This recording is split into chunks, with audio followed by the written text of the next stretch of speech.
What's up, everybody? It's your favorite big head's favorite nerd, and today we are looking at the Tiny Rex. This is on loan to me from Robert D, of course. Who else would have this ready to go at a drop of a dime for me to look at? And, you know, we're heading towards a Transformer drought as we enter into the Chinese New Year kind of stage.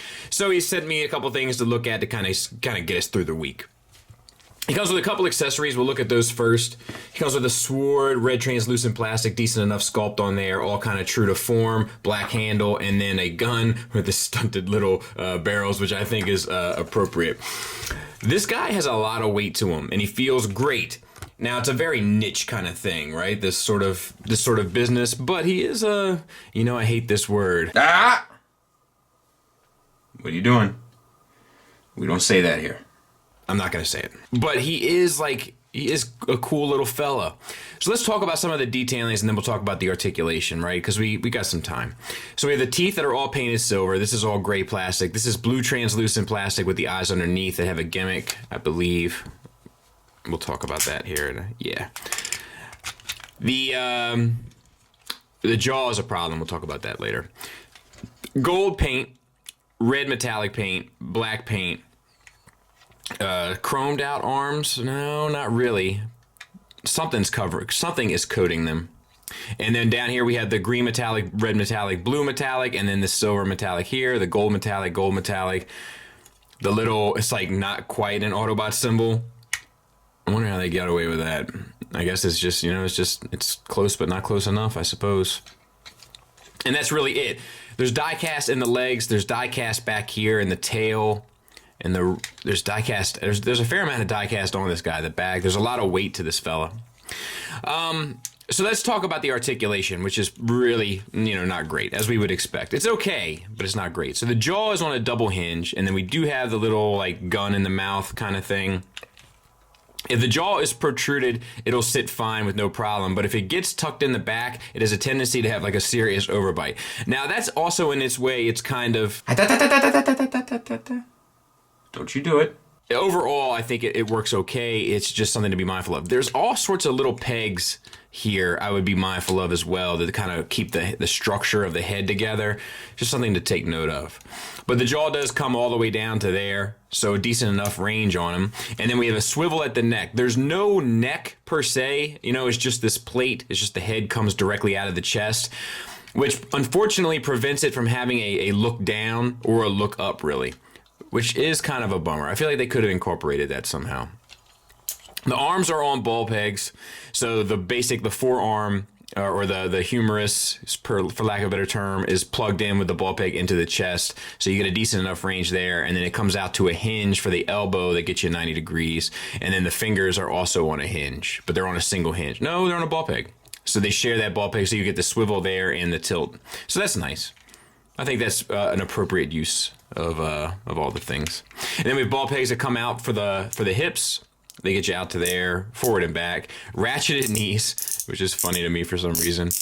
It's fine. I mean, it just seems like overkill, but it's there, and it's nice. I'll take it for sure. It just seems like maybe it wouldn't be totally necessary, but he is a heavy boy, so maybe that's why they did it. And then we have a tail that's ratcheted for the wiggle up and down, and a little hinge back and forth. So cool enough guy.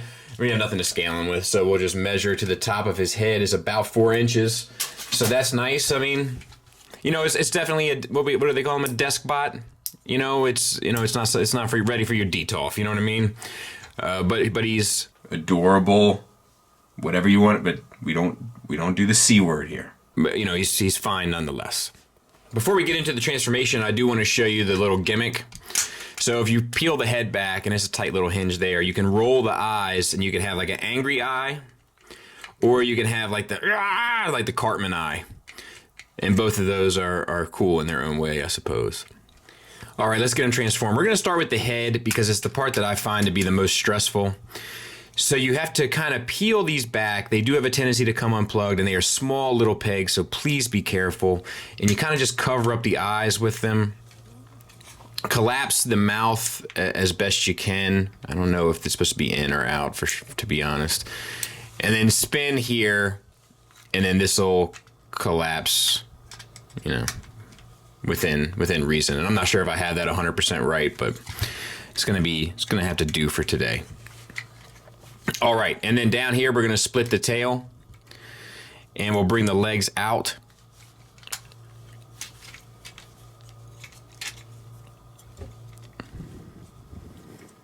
There we go. And then on the back side, we'll tuck in the tail.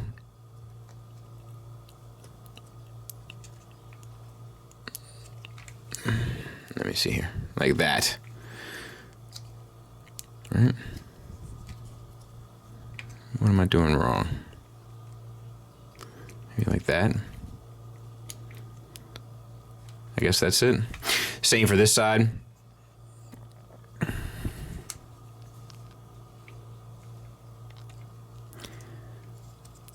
There we go. And then we're gonna plug that black tab into the waist there. And then we have this bit here that is a little bit trying to kind of maneuver. It doesn't make me comfortable at all. Maneuver around the shoulder. Collapse. And then we bring the shoulders up. And then we bring the hands out. And I might need a tool to help me. There we go. And same for this side. And I know I struggled with the tail there, but hopefully it wasn't too terrible to watch. All right. So that's him. This collapses like that. We'll clean him up. We'll take a look at him. And there he is. So the head is on a ball peg. You get up to there, down to there, and then the swivel, that's fine. There is a gimmick here. If you see, and this paint is chipping off of my fingers, but there's a little rotation there. So you can move it to the red eyes or the blue eyes, depending on your sensibilities. And these shoulders have a tendency to fall back down. Because I think it's because of the amount of die cast, and like it just doesn't want to lock in place. Same ball peg that we've already talked about. You have the ratcheted knee that we've already talked about. The only thing that we haven't talked about is the wrist swivel, and then the fingers are on a base pin knuckle, so he actually has a fair amount of articulation in the hands. Waist swivel, no problem. Universals for hips, that gets you out to there. And nothing really forward or back, because this piece ends up bumping into the upper chest. Thigh swivel. Knee, not the cleanest, and I might not have that 100% right, but it's just gonna have to do. And then we have an ankle rocker.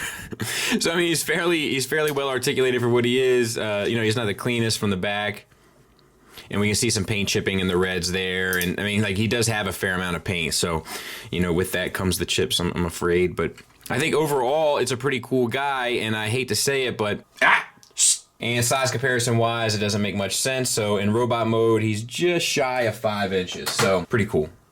So final thoughts wise, I mean, if you're a big Grimlock fan, I think that you'll enjoy this. It is like, it's a gift and the curse. Like, a lot of the things that are good about this also kind of make it bad. So the fact that the head is so big and there's no neck, it struggles with the articulation, especially in the robot mode. I mean, in the dinosaur mode. But to be fair, in both dinosaur mode and robot mode, it helps it look. Come on, man, you're so close. Don't throw it away now. Hold strong. But it has a ton of paint, it has a ton of die cast, and as a result, the paint chips a bit, and the die cast paint, like the way that the paint bonds to the die cast doesn't always work 100%, and this is no exception. The articulation is nice in the upper body, it's not too great in the lower body, but I think it'll be enough to get what you want. I don't think you need this guy to be in any super dynamic pose. I think just having him like this, you'll be 100% satisfied. But there is a lot of bells and whistles. There's die cast, there's paint, there's translucent plastics, there's metallic paint, there's lots of sculpted detail, and there's enough here for me to recommend it if you're a huge Grimlock fan, or if you like little stuff like this sitting around the desk. Just be mindful of the things. Also, these small pegs in the back of the head, they're going to cause issues. And for all of its shortcomings, I mean, the thing is just, don't do it! Look, I don't care. It's so bloody cute, all right? It's cute. And we don't say that word here. We don't say it on this channel. I understand that. I know I contradicted myself. Look, I don't need that now. But this thing is cute. So thanks, Robert, for letting me take a look at it. And thanks for listening. Thanks for watching. Until next time, take care.